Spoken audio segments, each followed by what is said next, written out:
Hai, perkenalkan saya Ray Samuel, saya dari kelompok 9. Adapun anggota kelompok kami yang lain yaitu Desti Eka Sari dan Usa Sabrina. Pada video ini kami akan menjelaskan tentang perubahan das yang ada di Kalimantan. Yang pertama-tama akan saya buka dengan perubahan das yang ada di Mahakam. Das Mahakam meliputi bagian besar wilayah Kalimantan Timur yaitu Kabupaten Mahulu, Kabupaten Kutai Barat, Kabupaten Kutai Kartanegara, Kabupaten Kutai Timur, Kota Samarinda, dan bagian kecil masih menyentuh Kabupaten Malinau yang terletak di Kalimantan Utara. Mahakam memiliki panjang kurang lebih 920 km dengan lebar kira-kira 300 sampai 500 meter. Mahakam memiliki 17 anak sungai yang telah terdaftar dan masih banyak lagi yang masih belum terdaftar. Kondisi das di Mahakam telah tercemar dikarenakan berbagai hal. Di masa lalu, Sungai Mahakam memiliki lebar yang lebih kecil daripada di masa sekarang.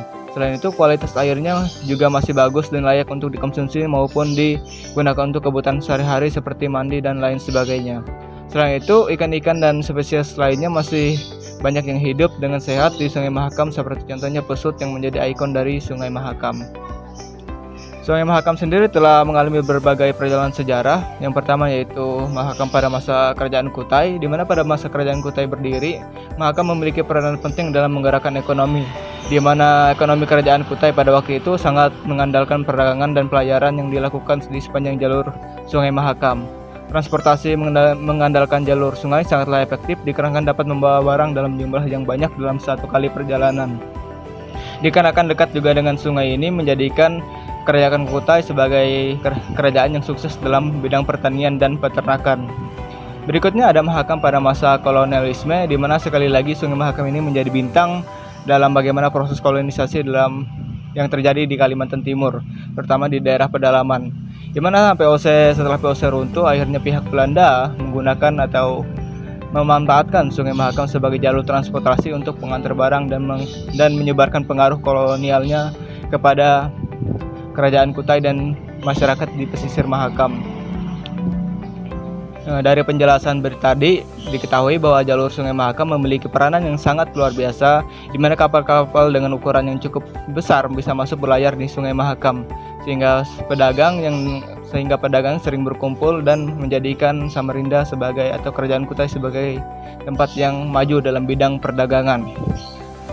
Namun di masa sekarang ada pun perubahan yang terjadi, yaitu terjadi beberapa penanggalan di berbagai titik dan tercemarnya air sehingga tidak lagi dapat dikonsumsi dengan baik atau dikonsumsi untuk kebutuhan sehari-hari, dan bahkan untuk mandi saja sudah sangat sulit untuk digunakan dikarenakan sangat tercemarnya air ini. Meskipun telah mengalami penangkalan di beberapa titik, namun tongkang dan kapal dalam ukuran yang cukup besar masih bisa melewati Sungai Mahakam. Sekian yang dapat saya sampaikan, sekiranya informasi ini berguna. Terima kasih.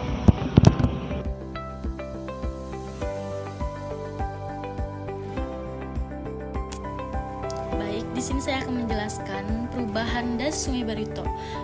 Di mana Sungai Barito ini merupakan salah satu sungai terbesar di Indonesia yang memiliki panjang sekitar 909 meter atau kilometer dan memiliki luas sekitar 600 hingga 800 km.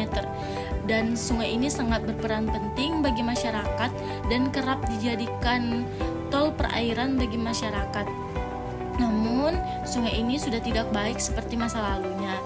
Para tim observasi juga menyatakan bahwa Sungai Barito ini dalam kondisi yang sangat krisis atau kerusakan yang sangat parah karena ada berbagai macam faktor yang menyebabkan kerusakan terjadi di Sungai Barito ini.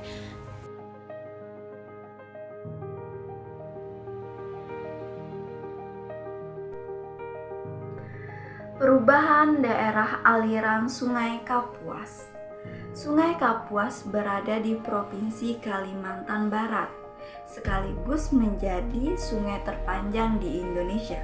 Nah, Sungai Kapuas terbagi menjadi 3 bagian, yaitu bagian hulu, hilir, dan tengah. Sungai Kapuas ini mengalir langsung ke Laut Cina Selatan.